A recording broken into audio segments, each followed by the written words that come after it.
a little bit about the movies and take questions. And we're all really happy to see you guys. So, let's start by introducing everybody. We have the very lovely Maia Brewton.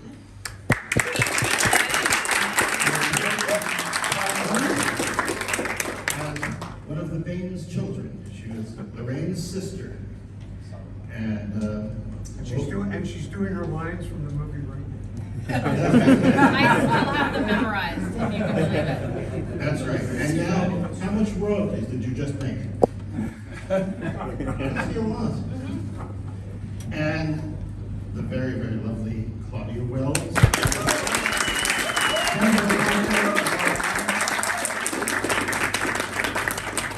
And sitting next to Claudia, a man who has had something to do with Back to the Future, full time.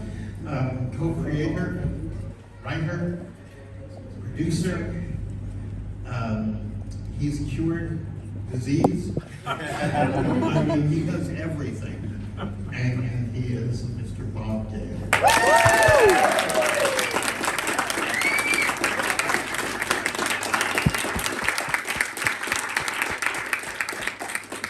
And last but certainly not least, a man who is vital and instrumental in the creation and production of the iconic DeLorean time machine, Mr. Kevin Pike.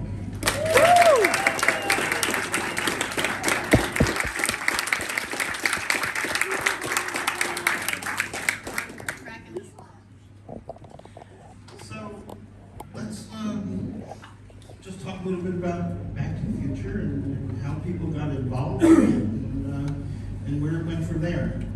So Maya, you have an interesting twist, I guess you would say, because you played Lorraine's sister, one of the Baines children. Now, did you have to refilm your scenes once Eric Stoltz was let go and Michael came in? I did. Why don't you talk a little bit about that, if you would. So I think I was about 6 when we were filming. Maybe I do remember going to meet with Mr. Speckes on the Universal lot before we started filming, and went in and shot in the that scene around the dinner table took us 4 or 5 days to shoot. There was a lot going on, and so initially I did do it with Eric Stoltz. I think it was one of the earlier scenes that had been shot, and then a few weeks later we got a call, come on back, we're doing it again. And it was, I remember it felt a little different. There was a different vibe to it. And obviously Michael J. Fox is incredible in that. And so yeah, I did have to come back and film it the second time. And they doubled your lines. They did. They gave me a lot. After they saw my work the first time around, they were like, we gotta give her more to work with. So I think I had a dinner roll the second time around, not just the meatloaf and the magic potatoes. It was a stretch. Yeah. See, there you go. The little known secrets of Back to the Future, right here. Right here. You heard it here Nowhere first. else. Well, now, I wasn't there, but I've heard many stories that once Michael came, the mood shifted greatly. Could you feel that between when Eric had done it and then when Michael came back? Well, again, I was 6, so the nuances might have been lost on me. But I don't remember Eric having the vest. He didn't. No. So there was like a shift in the whole character, and the scene changed. There was the references to the Navy and all of that. So I think that really helped sort of stick with the theme of the movie. And if I remember correctly, you were probably way past your bedtime because you would have to shoot late at nights to accommodate Michael's schedule on Family Ties. Oh yes, we did have to. There was different. I do remember some afternoons. Have to be there outside in the afternoon, but yeah, we did have to shift everything. They didn't just black out the windows. Right. Cool. Well, thank you. Claudia? Same question, same question, the first question? How did I get the part? Let's do that. Okay. Actually, I've always been curious about something. My audition scene was Lorraine and Marty in the car where she's smoking and drinking. I was still trying out for Jennifer though, right?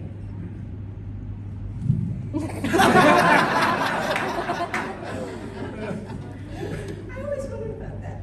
But anyway, I had one audition because I think they already knew me, because I just didn't get young Sherlock Holmes. Then I didn't get, like Down to Me and One Other Girl, Gremlins. Then I didn't get Goonies. And then I had an audition for Back to the Future in the same place. Hi, Poppy. And so I had one audition, and Bob was there, and Neil, and Bob, and Steven Spielberg, and Fenton Feinberg, and Frank Marshall, and Kathleen Kennedy, and I'm not sure who else. And How was there room for you in the? I know, right? The guy I was reading with, it was his 11th callback from Marty. And they made him the drummer in the Pinheads band scene, which I thought was very nice. I thought that was super nice. So Stephen, can you guys see me back there? I'm short. So Steven Spielberg had a cameraman, and he kicked the cameraman out and said, I can't have a camera here without me behind it. So the guy he was like fired immediately. And Steven just kept talking to me and asking me all these personal questions. And I remember every time he would ask me something, I said, you cannot tell my mom. If you promise not to tell my mom, I'll answer that.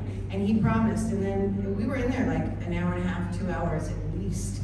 And it was just, I felt like it was just the two of us talking, and then we did the scene a lot of times. Went outside to do it, practiced it faster, and then came back in. And then at the end, he said, oh, Claudia, I forgot the camera's been rolling this whole time. Which is actually another question. Does that exist anywhere? This is my best opportunity. Ask what I want. And actually, I was almost, Adventures in Babysitting was down to me and Phoebe Cates and Elizabeth Shue. And Flight of the Navigator, Joey's movie, was down to me and Sarah Jessica Parker. But out of all of the 80s movies I didn't get, I am so grateful, and I would have chosen Back to the Future a million times over again. Out of any movie that came out, that's the one. I'm so, so grateful to have been in.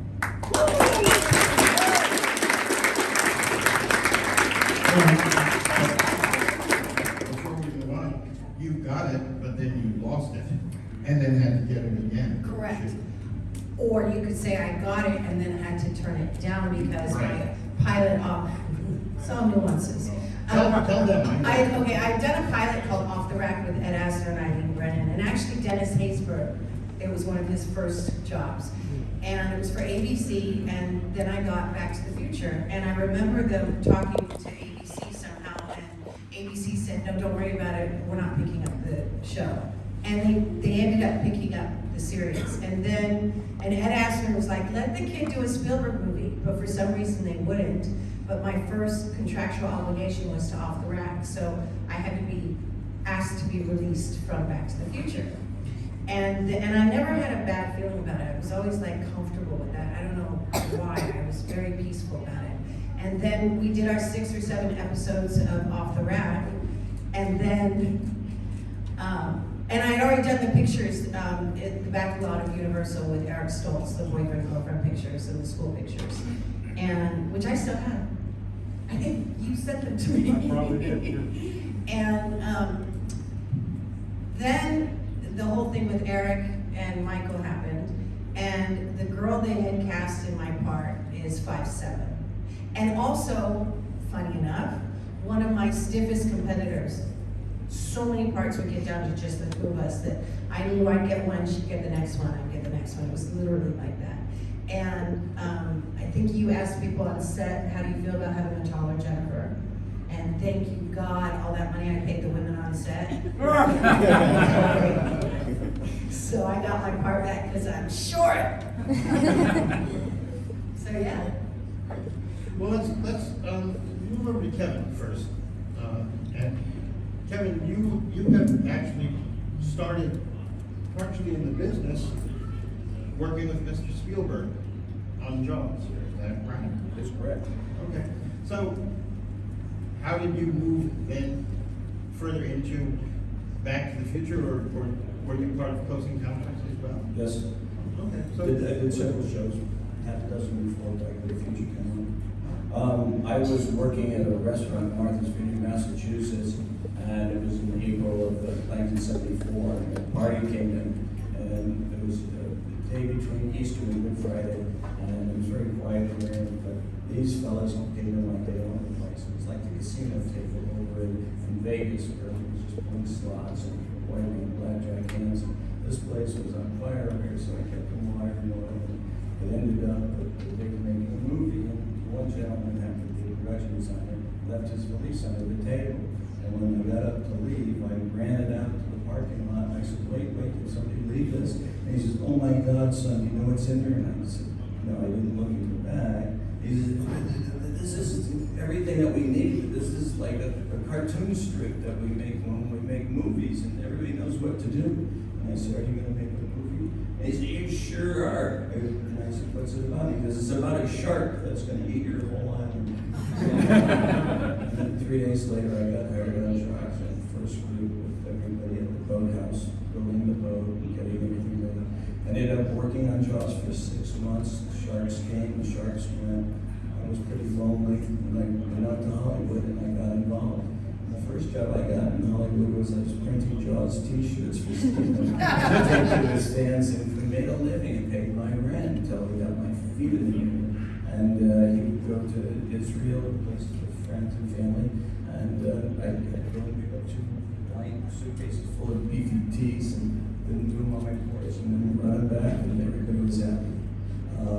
Then he called Joe Alves, the production designer, and he decided that they had to add some shots for Jaws, which is the head coming out of the boat, and when the hooper goes to look for the tooth. We shot that in Verne Hatches swimming pool. The editor, we did the shots with the water spray through the hull. It was different things like that we got involved in. And then I got involved in the studios, got in, and next thing you know, we're going on a movie in Alabama, Close Encounters. And it was what it was. It was the biggest indoor set ever built. It was a huge production in many days. And we were there for 9 months on that one. And obviously that became the success that it was. Running neck and neck with Star Wars. And George and Stephen had a bunch of deals like that.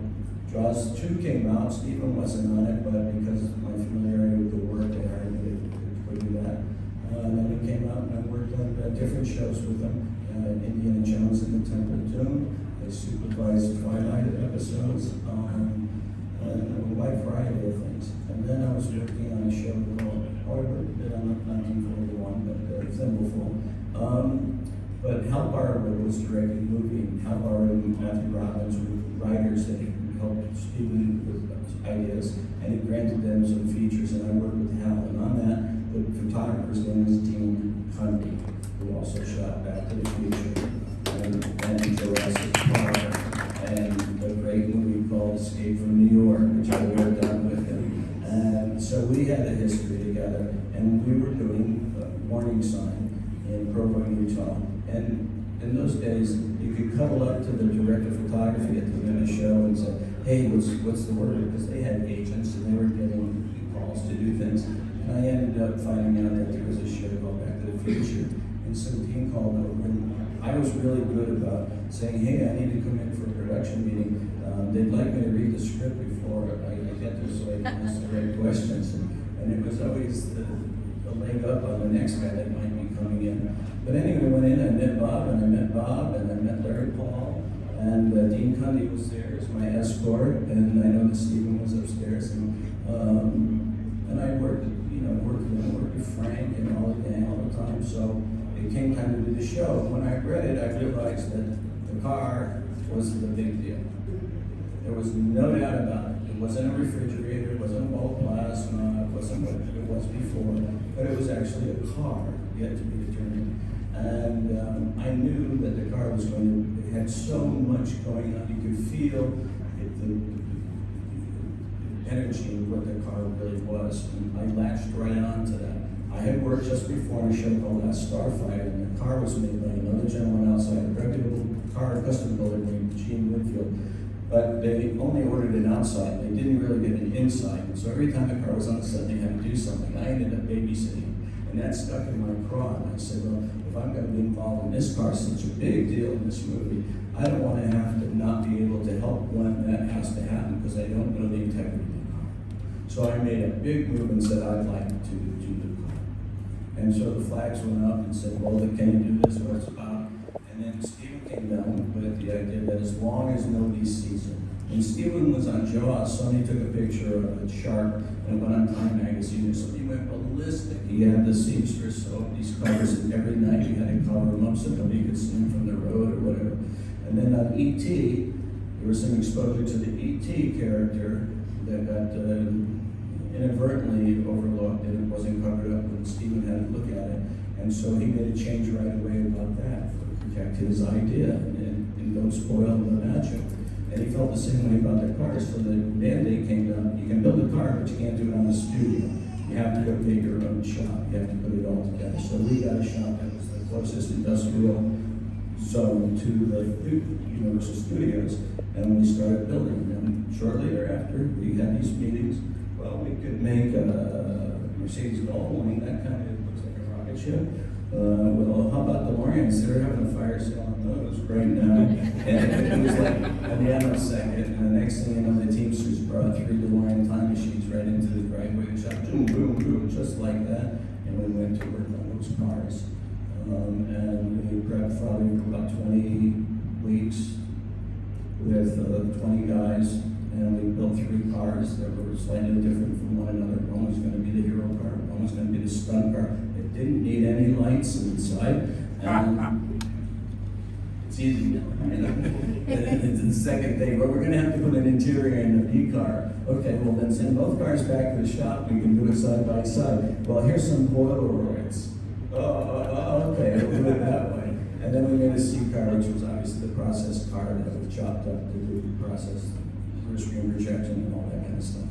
And that's how the car started out. And then when we got done, Bob came over a couple of times. We had a crackerjack crew in all ways. We had Mike Chaffee, who was in our department liaison, that was hands-on and just style everything that we did. But our guys did all the manufacturing, all the electronics engineering for it. And then it was time to get going. And Steve said, bring that up to Riverside Drive Home and go every piece of the story and every button to be punched to make sure it all works out. And he did. He was very smart about that because I knew his MO. And we just satisfied and then it was my go. Right after that, we started shooting on the show. That's how that happened. Good story. But in addition, we were prepping all the special effects for the show. We had a scene where Michael J. Fox was going to bail out of detention by shooting a matchbook with a piece of gum and an elastic band to hit the sprinkler head, and then with a magnifying glass could set it off, and then he could get out of detention and go play the band in time, not be late and make the call. Well, we built the whole floor of Universal Studios Stage 12, and we'd never let you get wet, and we made a rear wall, put in all the plumbing. He could have this sprinkler go or that sprinkler. We never rehearsed it, we never did anything with it. It just sat there, and all of a sudden, we changed our mind, we're gonna do something else entirely. So that was the kind of get ready and try to figure out the movie as we went into it. Cool. Bob Gale. I understand you have a few things to do with this project. And I mean, how many people here don't know how the idea came from Back to the Future? Anybody? Okay, let's see a few hands. So briefly, let's go over where the inspiration came from and how it came into being. Okay, Back to the Future came about because I was visiting my parents in the summer of 1980. We lived in a town, I grew up outside of St. Louis, Missouri, suburb. I went to the same high school my dad did, and for whatever reason, I was puttering around in the basement and I found my dad's high school yearbook. I'd never seen it before, I thought, hey, this is cool. I can see what my high school looked like in 1940. And I'm thumbing through it, and they have a page where you have the class officers and president, class 1940, Mark Gale, my dad. And he's all looking very straight and humorless. And I'm looking at this picture of my dad, and I'm thinking about the president of my class, who was a guy I would have nothing to do with. I mean, I was part of the student committee to abolish student government. That's the kind of guy I am. So I'm thinking to myself, wow, if I had been in high school with my dad, would I have even been friends with him? And that's when the proverbial lightning bolt hit me in the head. I was not standing on the toilet. And I said, there's a good idea for a movie. Kid goes back in time and meets his dad in high school, has to go to school with him. So when I came back to California, I told the story to Bob Zemeckis, and he got all excited, and he said, yeah, wouldn't that be cool if your mom went to the same high school, and all the stuff that she tells you that she never did, and it turns out she did it all.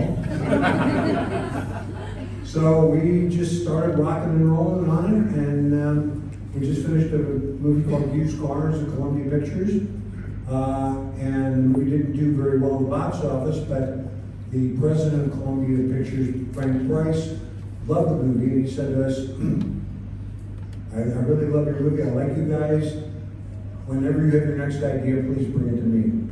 So we said, hey, okay, let's go pitch this to Frank. And we went to Frank's office and we started telling the story, and Frank got it like that.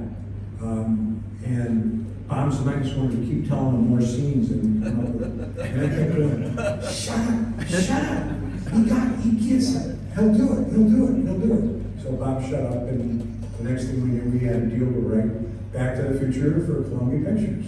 And then, of course, what happens is we write 2 drafts in early 1981, and by that point, comedies are getting a little bit launchier, and they said, no, it's very nice, it's very sweet, it's kind of family-oriented. We're not going to make this. So they gave it back to us in what's called turnaround. In Hollywood, that means that the writers or the producers get the material back to try to set it up someplace else. It's to the studio's advantage, because if you find another studio who wants to do it, the new studio has to pay back all the costs that the old studio put into it. So it's a win-win if you can make that happen. But everybody rejected it. Everybody kept saying, either time travel movies don't make any money, or it's very nice, it's very sweet, take it to Disney. So we heard take it to Disney so many times that Bob and I have gone everywhere and said, well, maybe they're right, maybe this is a Disney picture.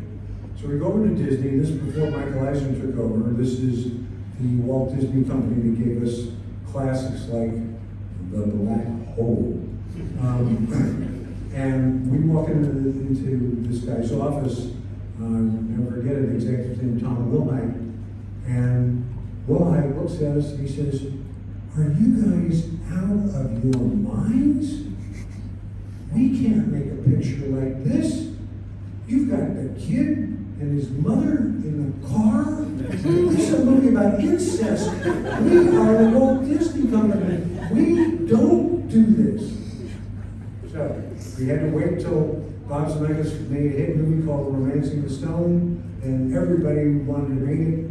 And we ended up going back to our buddy Steven Spielberg, who had just made E.T. at Universal, and they created Amblin Entertainment over there, and we were the first movie to be made out of that new Amblin Entertainment office.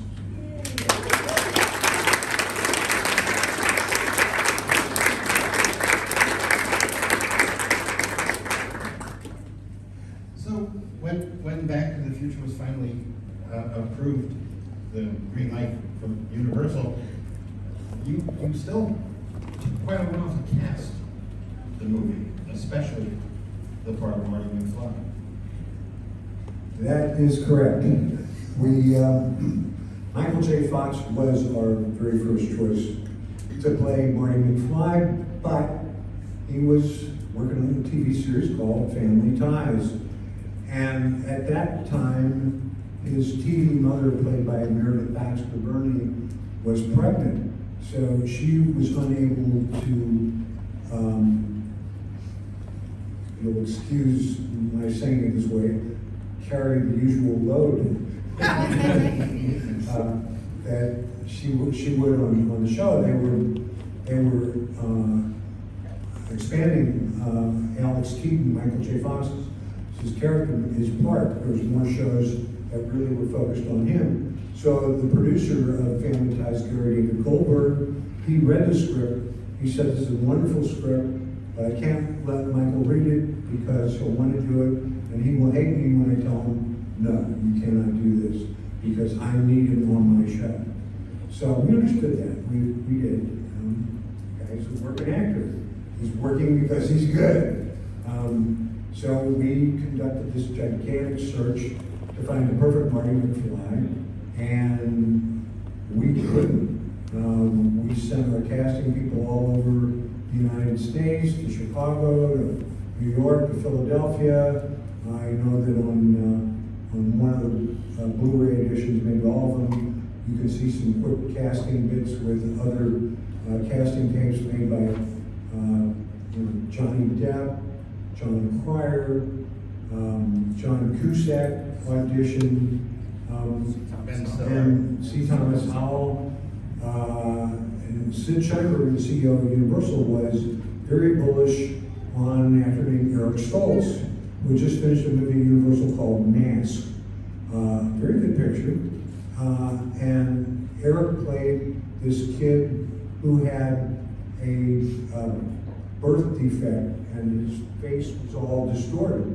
So he played the entire movie with all these prosthetics on his face, and he gave a fantastic performance. And Sheinberg was of the opinion, if this kid can give a performance with all this stuff on his head, he's going to be great in Back to the Future. We auditioned him, and he was fine, but he really wasn't that funny. And we kept thinking, well, he's all right, but is he funny enough? And it ended up coming down to Eric Stoltz and C. Thomas Howell. And C. Thomas Howell was in Outsiders, and he played the older brother in E.T. So if the name sort of sounds familiar, that's who he was. And Tommy did a very good screen test.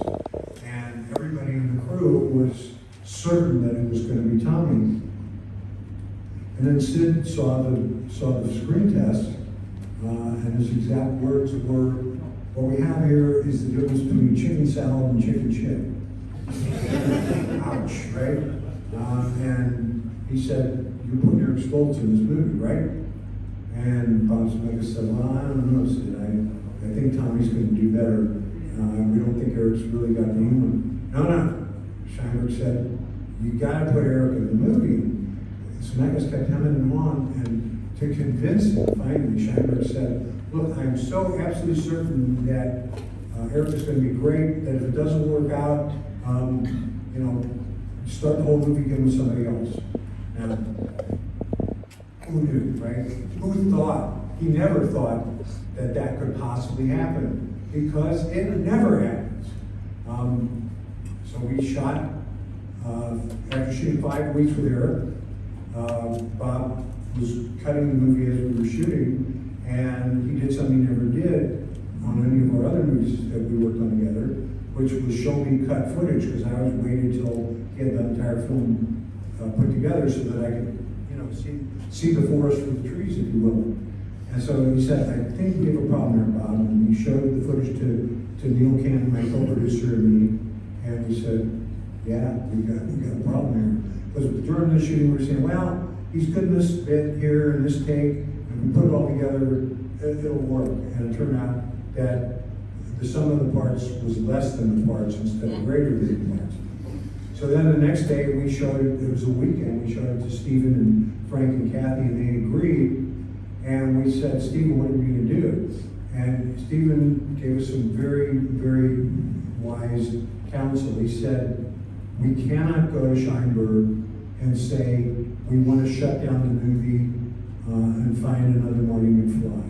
And we can't go to Sid Sheinberg and say, we want to put C. Thomas Howell in it because Sid, he knew Sid very well. He said Sid is not going to eat those words. He's not going to accept Tommy after he rejected him. So he said, you guys keep shooting, because if you stop shooting, you may never restart it again. And the first thing that we did was we contacted Gary Goldberg from Family Ties. Now this is like 3 months later, maybe 4 months later than when we first saw him. Yeah, probably about 4 months. And Meredith had had her baby. She was back on the show, working a pretty full schedule. And we literally got down on our knees in Gary's office. And we said, we know that Michael, will play the hell out of this part. And Gary knew that he would too. And he said, I'll tell you guys what, if you are comfortable with the idea that you can shoot the movie around Family Ties shooting schedule, and Michael is okay with that, I will agree to do that. So Michael gets the script, and he says yes before he even reads it. He always tells the story. Gary handed him the script. He held his hand. Yeah, Gary, this is the best script I ever read. But then he did read it, and it was the best script. Was the best script he ever read. And we were shooting at Twin Pines Mall a Thursday night, and at the lunch break is when we fired Eric on a Thursday night, and then on the following Monday or Tuesday is when Michael came to work. And the crew, when we told them we were doing this, they thought, have these guys completely lost their minds? Because they say, this is never done. The only time it happens is when somebody dies. And everybody was very, very nervous until Michael made his first appearance at Twin Pines Mall. And he was bouncing out of the car, full of energy, full of excitement, shaking everybody's hand. Hi, I'm Mike Fox. I'm Mike Fox. Everybody knows he's Michael J. Fox. But as soon as we did the first take with him, you could just feel it in the crew, right? Everybody just said, they were right. They were right. This is Marty McFly.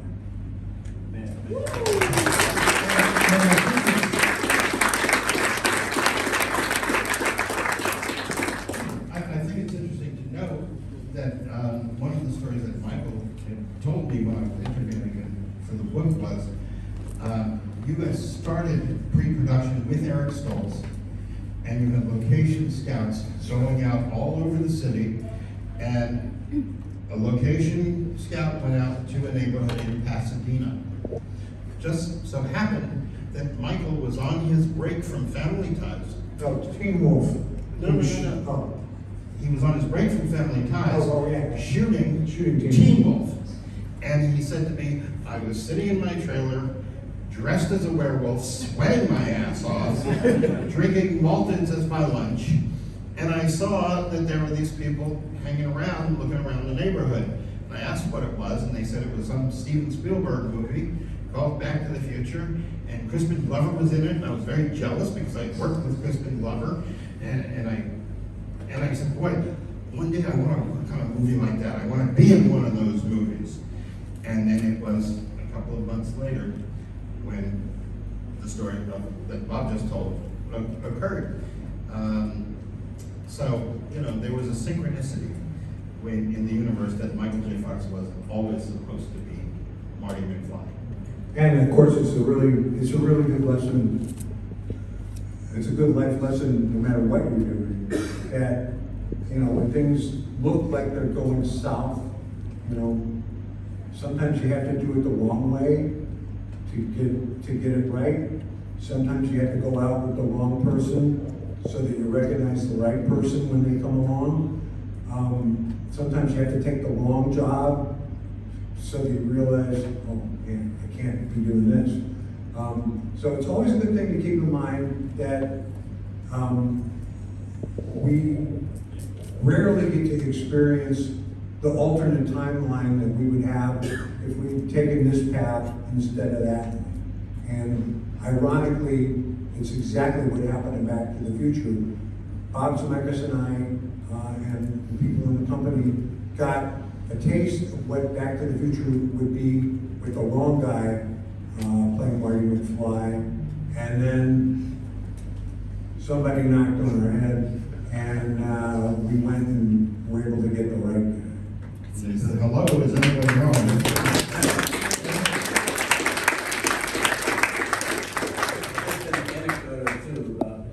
How that switch came about. We worked with Eric Stoltz, and I don't know, he was into his role very. He was a method actor. He made everybody call him Marty. Yeah, and he wasn't, in his respect, he wasn't interactive at all with anybody. And it kind of was like dating a gal, and there's no life there for some. And one day we were doing right at the mall, and David McGifford, our fabulous first assistant director, came over, and we were supposed to do some fire streaks or the license plate gag or something like that. And he comes right into my face. He says, the entire call sheet's in the toilet. You just do exactly what I tell you to do. We don't know what the order is, but Bob's gonna run the show. And all of a sudden, he directed the heck out of Eric Stoltz in order to bring this stuff back to the studio. And that camera was like 3 feet from Eric's emotions, and he was just on. And we wrapped early, if I remember. And then we had this big deal where the crew was all together, and Kathy Kennedy came out, and she gave us the rules that we were going to make a change. We didn't know what, we didn't have paper dry yet, we didn't know how it was going to happen. And I remember the sadness of the crew. I was crying my eyes out. Do you know how much work we did? And that they have to go through that and start all over. That's amazing. That was big time back then. It was unbelievable. And sure enough, the rules came down, but we had done the last one at the Pasadena house, and we were going to go back to the Pasadena house. And it was a skit where Marty teaches his father, George, how to get tough by using a laundry bag full of ladies' dainties, and they were going to punch it and like work out and get tough. And so I got a call from the set, Bob's mad. Okay, what now? He goes, there's a problem with the clothesline. It's the same clothesline. We left it there. We never took it down. We never put it back up. He goes, yeah, but Marty's trying to hang the duffel bag on the clothesline. I said, so what's the difference? Yeah, the only thing difference is that you got an actor who's a foot short. And so we had to cut the two poles down, cut them off, weld them together, put it back up so Marty could do that gag. So when you make changes, there's some other things. One thing I just want to leave, when Michael J. Fox came to that set, it was gold flakes, rainbows, birds singing. He was the coolest cat you could ever do. We had this car that had to have interaction all the time. He got in, I know how to do this doesn't bother me, blah, blah, blah. And he was just like, I drove this already somehow. Now, if you ask anybody that works on Back to the Future on the crew, what's your favorite memory? And people always ask me this. Favorite memory is the first night Michael J. Fox came to work, because that's when everybody knew the movie's going to be okay. It's going to work. And that's, you never forget something like that. It was like your iron lung was working again. Now, you filmed 5.5 weeks with Eric, about half the movie. So we can say definitively there will never be an Eric Stoltz cut of Back to the Future. Definitively, because we shot about 40 minutes worth of footage, and it wouldn't make sense. And people always say, well, why don't you guys put that footage out, on the next DVD release? Well, the reason we don't do that is because, Eric is still a working actor and a director, and we all know what the world is like these days. The internet is a really nasty place. So we put this footage out there, and people when they look at it say, oh yeah, he sucked. Oh yeah, Eric stinks. He was a pile of shit. Now, why would we want to do that to anybody? I mean, he didn't deserve that. He came to work every day. He did his job. He just, we made a mistake. We put the wrong guy in the show, and we're not going to subject him to the catcalls of all the assholes that hide behind, some bullshit pseudonym on the internet. That's just not It's not a humane thing to do, and we don't do that.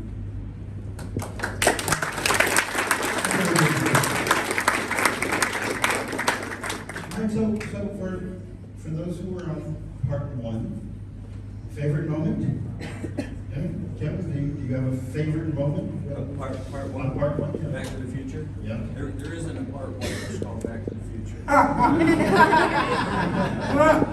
Don't start with me, Pike. My favorite part of Back to the Future? Yes. When we started Back to the Future, I worked as a unit.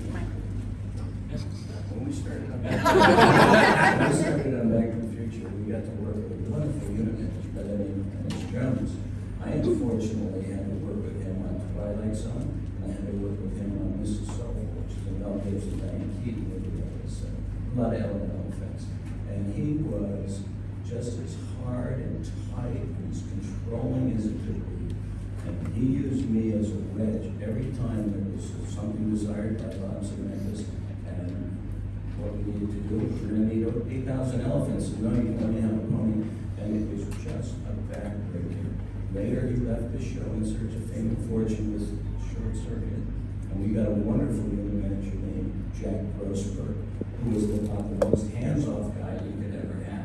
All he had to do was sit in the office and read the Dodge report, and he was happy. And the whole atmosphere of being able to do what we really had to do to satisfy Bob and Bob changed dramatically.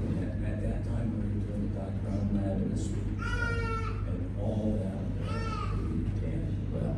And I was quite proud of that work. But before that, it was a slugfest. My job. Now, here, Kevin, I thought you were gonna say, my favorite thing was when we were able to put D. Jones manure hauling on the manure truck, because that's Dennis Jones, And I was extremely happy about Everybody that. had a vote. I was extremely happy about that. But that wasn't enough. It came back later to haunt That's me true. on Michael Jackson's Smooth Criminal. And we were on that for a year and a half, and it was just as bad. It was just so difficult to work. When Bob would ask for something, and I'd go to Dennis Jones would use me as the hatchet man. They'd go back to Bob and tell him he can't have it. And it was just between the rock and the hard spot, and it made it so difficult all the way through until the last month or so with Jack Grossberg, and everything became a breath of fresh air for me.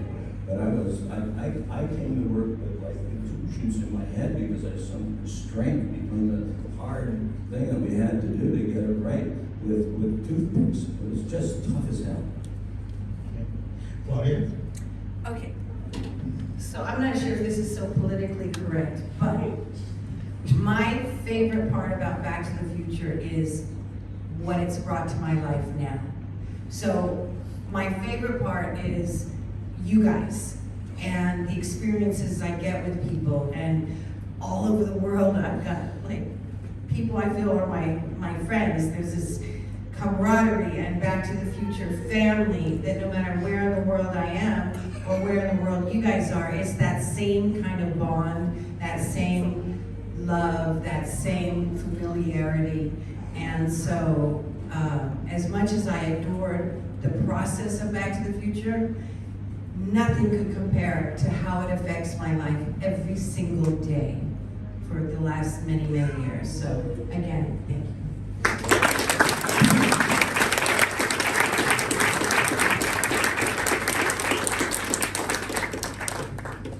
Maya, I know that numbers must be kind of flooding back. They are, and there's so many to choose from. You know, I think what is most special to me is that was a movie that I was a part of at the very beginning of my career, and it really set the bar very high for not only like the story and the adventure and the amazing crew and everybody who was working on it. That it really gave me a sense of like, this is what it's supposed to feel like. And this is what, this is the feeling that I'm supposed to be having when I'm on a set and everybody's working and we're doing these crazy things. And so I think that's, being a part of this, even such a small part of it, to still have people come and say, oh my God, I'm so excited that you're here and I'm so excited to see you. And here's the posters with all of the signatures. And And I think that just having that kind of history with it really shaped the way I looked at everything that I did after.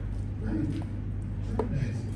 Now, I'm not gonna ask Bob the same thing, because God knows how many memories there are flooding back in. But what I'd like to talk about briefly is that you have been the gatekeeper of Back to the Future for decades. You have done that and protected the franchise, and not done with it. Suddenly, something new for Back to the Future, which is the musical. How many people here have seen the musical? How many people here loved the musical? Now, this is an incredible production that I'm thrilled to have seen and to be writing about as well. But what does the musical represent to you now, as an extension over the years? Well, the idea that this story that, kind of came in my head back in 1980 has the kind of longevity that it does, and that we could reimagine it as a stage musical. I mean, people are always saying, well, when are you going to do Back to the Future Part 4? When are you going to reboot it? And Bob Zemeckis and I were two guys that, for example, we never wanted the Beatles to get back together, because we knew that if the Beatles got back together, whatever they did, it wouldn't be as good as Revolve, right? They would never be able to recapture the magic that they had, because life doesn't generally work that way. We made 3 movies that told a really wonderful story of this family, and anything else that we would do there would be, a money grab. We would be, beating, it wasn't a dead horse, but it would just be wrong. It would just be, okay, we made a lot of money off of the 3 movies, and sometimes you'll read some story about some rich guy who's got to make even more money and make even more money. Say, how much money is enough, right? Well, Bob and I said, well, yeah, we have made enough money off of this. We don't need to do this for the money. We need to protect the integrity of it, because even back then we were seeing too many franchises that were going back to the well one too many times, and that keeps on happening. And people come up to me and they say, hey, Back to the Future is the best trilogy of all time. And my answer is, at the rate things are going, we're going to be the only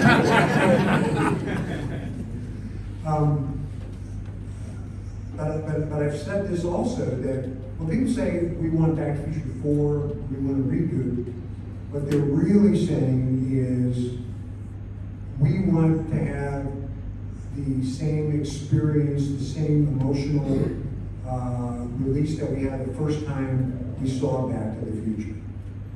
Anytime you see a really great show, movie, you hear a great album, musical performance, the first time, it can, really change your life. So that's what we thought. We realized that's what people are really saying. We want to have that experience again. And Bob and I, at the suggestion of Bob's wife, Leslie, started to consider retelling the story of the first movie as a musical. And that way, we could go back to the Back to the Future well in a way that we could put a different emphasis on it. We were telling the same story, but using different tools, different paintbrushes, different colors. And no one would look at it as being a bastardization, as long as we did it right. And nobody would confuse it with the trilogy if we could get it right. And we started working on this in 2006. That's how long it took for us to get it right. But again, Bob and I wrote the attitude, if it's not great, we're not gonna put it out there. Because Back to the Future is a very powerful brand, and I mean, I went through many of you know this story, and the reason that I became the gatekeeper is that after the first movie became such a big success, and there wasn't much merchandising back at the time, because nobody knew that it was going to be a success, we were actually considered to be a movie that was in trouble. Oh yeah, that's the movie that they had to recast the lead, that can't be. They came out with this Nintendo 8-bit video cartridge made by LGN Toys, which was some company that Universal owned, and it was one of the worst video games ever made. It was, when I saw it, and I said, well, let me get involved, and said, oh, Bob, you don't know nothing about video games. I said, yeah, I do actually, and you know, I play Space Invaders in the arcade, I've got old Atari 26. No, we know what we're doing, So this thing comes out, and it is a piece of dog shit. It was so bad, I actually did interviews telling people, do not waste your money on this thing, it's just crap. And that's when I realized, you know, I gotta keep my fingers in this at all times. So, so again, extrapolating that out, Back to the Future, I've been doing fan events, and people were always coming up to me, telling me how much Back to the Future meant to me. And I said, I'm not gonna let down our fans. I'm not gonna allow Back to the Future musical to be bad, to be just okay. We actually had started doing the musical with a director named Jamie Lloyd, and it turned out that he wasn't the right director. And I was going to be fired. And I said, well, wouldn't be Back to the Future if we didn't fire somebody, right? But again, we had to go out with the wrong person to find the right person. We went out with the wrong person, and that's what got us off of our butts to, you know, rethink how we were approaching this. And finally, we found John Rando, fabulous director, wonderful human being, and the musical is as great as it is because John is as great as he is, and as talented as he is. He knew what to do, and he loved the movies, and he really knew how to bring that to the stage in a way that I only thought I could do.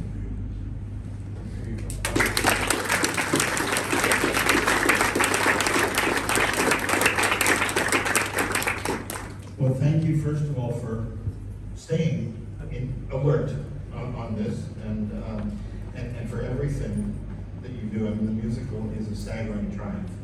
And it's going, for those of you who hadn't heard, it's going to Broadway next year, and it will still be in London, and you may be seeing it popping up in a lot of different places. I don't know how much time we have, but I do want to get to some questions. So, who's got any questions for now? Yes, sir. It's not my question, actually, it's my daughter's question for Claudia. She wanted to ask you last week, she felt the way the hand and she couldn't get it through. She wanted to ask how many takes you thought it took for you to, you and Michael to kiss outside the clock tower. Her question was more along the lines of, was it done in one, or did you continuously do it because you wanted more kisses? No, I think I turned that off. And I've now got to remember this answer to tell them when they get home. So it's almost an embarrassing answer because I used to be known and very proud of being one take Wells. It was so not one take, it was either, and I will say on both of our behalves, there were so many different aspects to it that had to all be perfect, like the aerobics people and the Goldie Wilson band and everything. But the thing you have to realize is they never really kiss, because in the whole movie they never get that kiss in. That's right. That was a gag. That was a gag. Every time they were about to kiss, you know, Jennifer, oh, it's my dad. And then they're about to kiss at the end, And just as they're about to kiss, That's so, no one seems to catch on to that. I always asked, how was the kiss? But usually he would end up in my shoulder, or, I'm glad you clarified that. So the non-kiss scene was 24 takes. It was either 24 or 26. This is the first time I've ever said that. I'm admitting it, and I'm not taking any responsibility In those 24 days, you never kissed.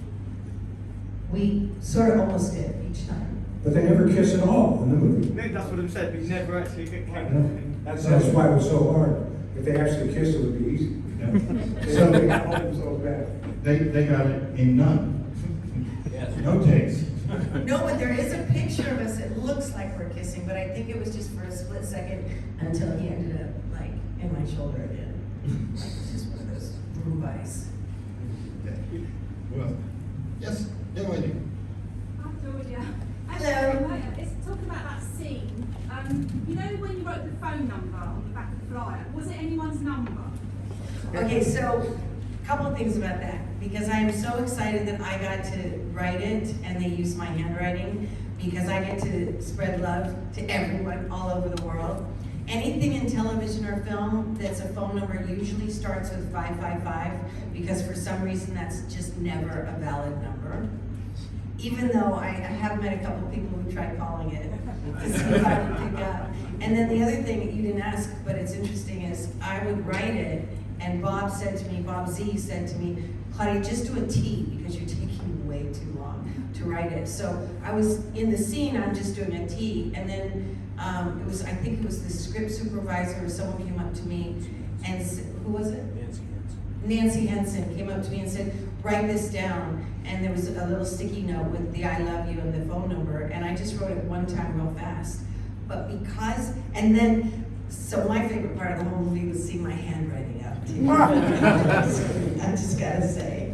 But every time I write it now, it looks exactly the same, because I wrote it so quickly that when I write quickly, it's just literally each time identical. Except in the book you wrote. Someone copycatted it. Wasn't me, I swear. I believe you. Thank you. Okay, yes, sir. Paul, are you excited about the new casts coming into the musical in August? Absolutely. I went to rehearsal last week, 2 rehearsals. They are absolutely fantastic. They're full of energy. If anybody is worried about, what's going to happen when we put a new cast in, the musical's going to be as great as ever. And if you've already seen the musical with the old cast, it's a good reason to go back and see it with the new cast. Because you think about the history of theater, that's what it's about. I want to see Richard Burton play Hamlet. I want to see Laurence Olivier play Hamlet. I want to see Mel Gibson play Hamlet. I want to see Hugh Jackman play Harold Hill in The Music Man. I want to see so-and-so in My Fair Lady. Well, now you're going to get to see new people in Back to the Future the musical, and knock on wood, this will not be an unusual occurrence, because the show will be so popular that we got to keep it going, and we got to find new people. People get old. You'll be Marty McFly only for so many years, and then you got to make way for a younger Marty McFly. It's going to be the longest running musical in the history of the world, just in case you didn't know. I've already seen the future. Yes. So there's a question for Bob. What's the most unique thing that you've taken from set that you still have, that you cherish? The most unique thing I've taken From the set. that I've stolen.